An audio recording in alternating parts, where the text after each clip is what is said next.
Dr. Walid Habashi from Ireland, who will speak about echocardiography guided septic shock management.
Thanks very much for organizing the committee for the invitation. It's my pleasure to be here, and my talk will be about echocardiography in septic shock management, or the sepsis with shock management. If one approaches it, and we know what is that. So some physiology elements should be crystal clear in our minds, followed by the 4 cases that were really challenging in my practice. A few questions inside the lectures and what's the evidence. So why not never shoot in the dark, and maybe beginner's luck and get your first shot correctly, but that will never stay. So try to get your target when you shoot from the first time and always constantly. Shock is a septic shock or a kind of distributive, hypotonic, obstructive, cardiogenic, or usually what we see in our labs is a mix of all. So hypotonic shock with fluids, or sometimes vessels and neutrons. The whole trick is how to organize these lines. So you always find it concentrated, followed by 1 to 3 lines or mix of lines.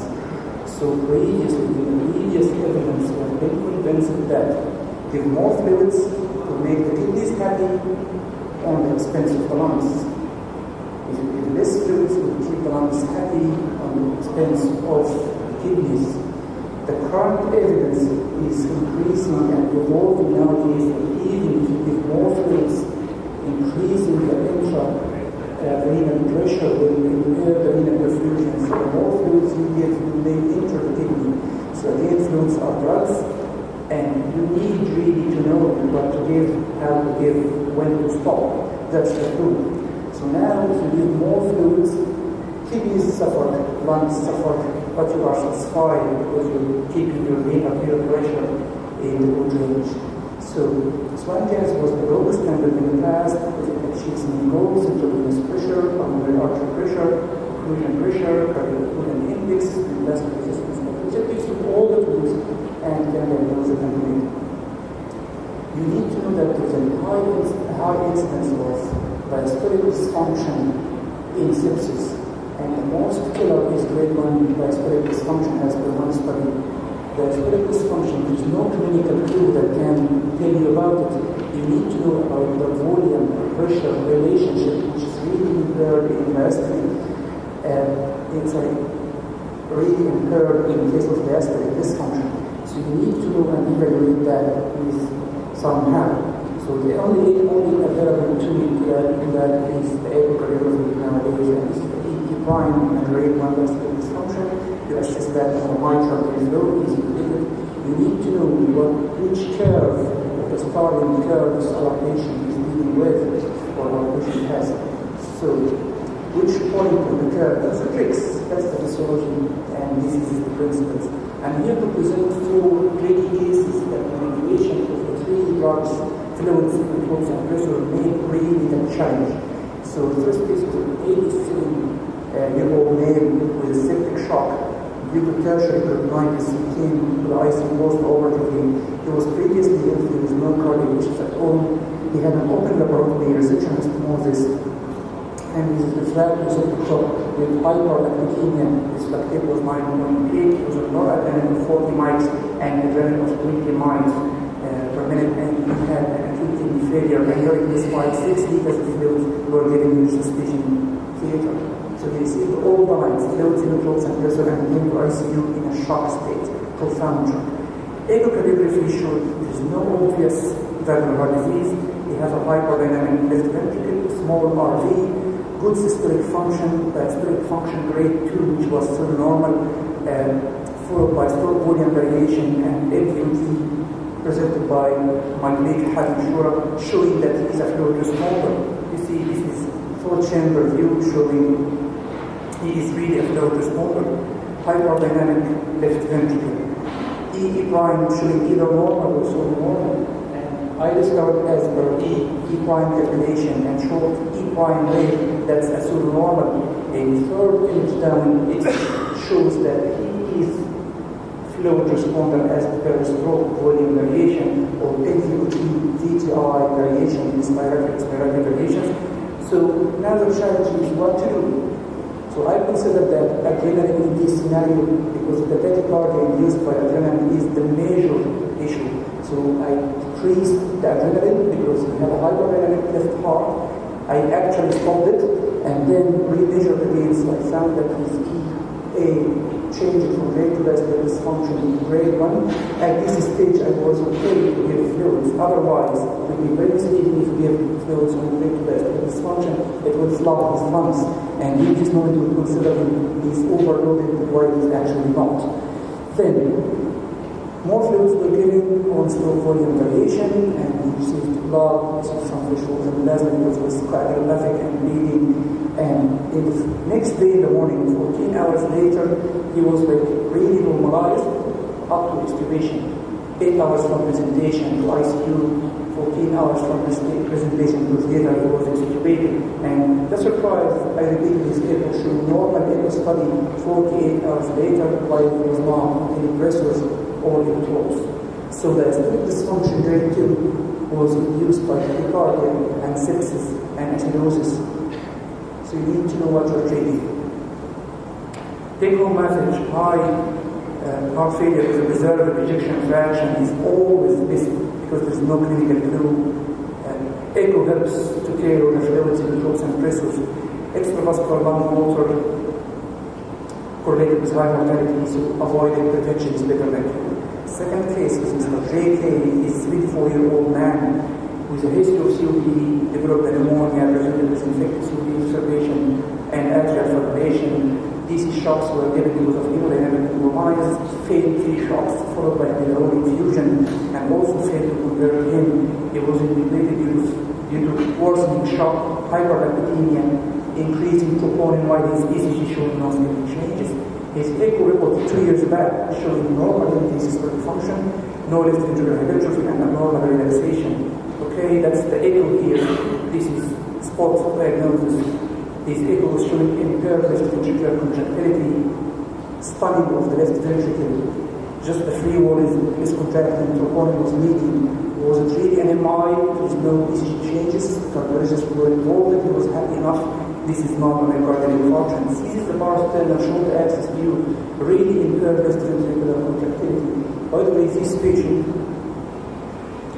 was showing normal IQ diameter and index. Okay, so this is an acute heart failure with reduced ejection fraction and regional wall motion abnormality. He was hypodynamic left ventricle, full IVC, so left ventricular disturbance, systolic volumes, and pulmonary occlusion pressure were indicated of low pulmonary artery occlusion pressure, so fluids were indicated. So in this patient, I added the 3 lines together.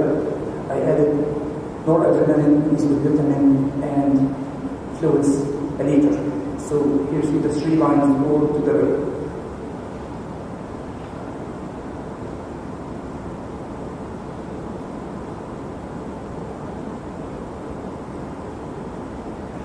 And this patient, 48 hours later on, improved, extubated, and coronary angio was done on an elective basis, showing that he had really no coronary ischemia, no coronary hyperperfusion in this patient on that basis. So He was treated with bupivacaine, noradrenaline, and all 3 lines of therapy. So third case was a 63-year-old lady presented to the emergency department with community-acquired pneumonia and septic shock, high lactate, previously healthy. She said that she knows that she had a normal, but it was never investigated by her GP, and they said it's an uneasy normal. The last checkup was like 20 years back. She never had an echocardiography. So the first line for her was fluids, 3 liters per day, followed by noradrenaline, and she was still deteriorating and worsening shock. So Rivers Hospital trial was all conducted on this lady with fluids initially, vasopressors, and then inotropes. In the latest stage, she had to be intubated because of worsening shock and fluids, gave her pulmonary edema and worsening SIO requirements. So this lady, echocardiography showed that she has an acute heart failure with reduced ejection fraction, diastolic dysfunction, severe aortic stenosis, and mitral regurg. And this is images from the cardiologist on call that day.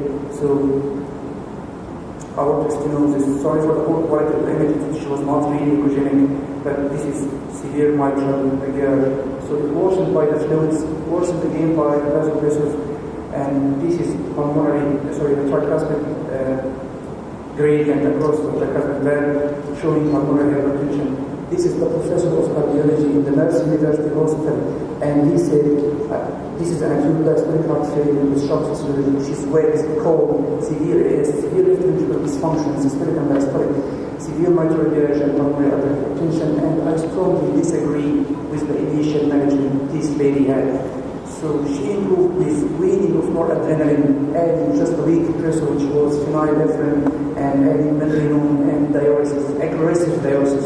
So instead of giving fluid, we are reversing back to diuretics. So early goal-directed therapy of Rivers Hospital is good but not fit for everybody. And the fourth case was a really mysterious case, unknown etiology of her septic shock resumed pneumonia. 48 hours after septic shock presentation, an acute kidney injury required dialysis. She was improving. Acute kidney injury required dialysis for a few days. The only thing that she stayed 3 days on vasopressors and inotropes, and like really high doses. She was on 20 mics of noradrenaline and vasopressin, and she was like conscious in the ventilator. She's hemodynamically considered stable from perfusion parameter, except we cannot extubate her on this high dose of norad and vasopressin. They tried to do ultrafiltration and keep her negative balance for 2 days.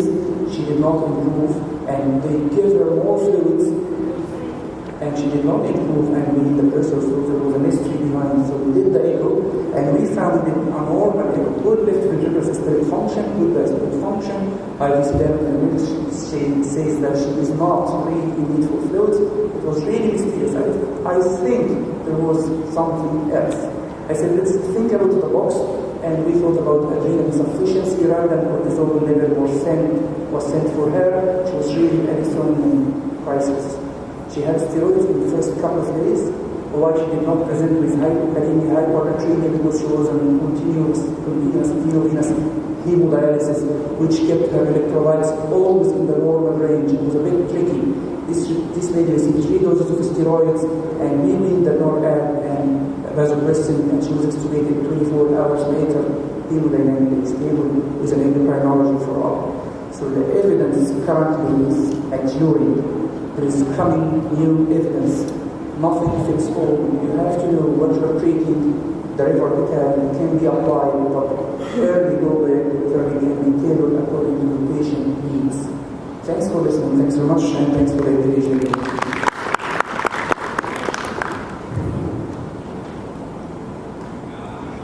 Thank you, Dr. Wahid, for this classic presentation.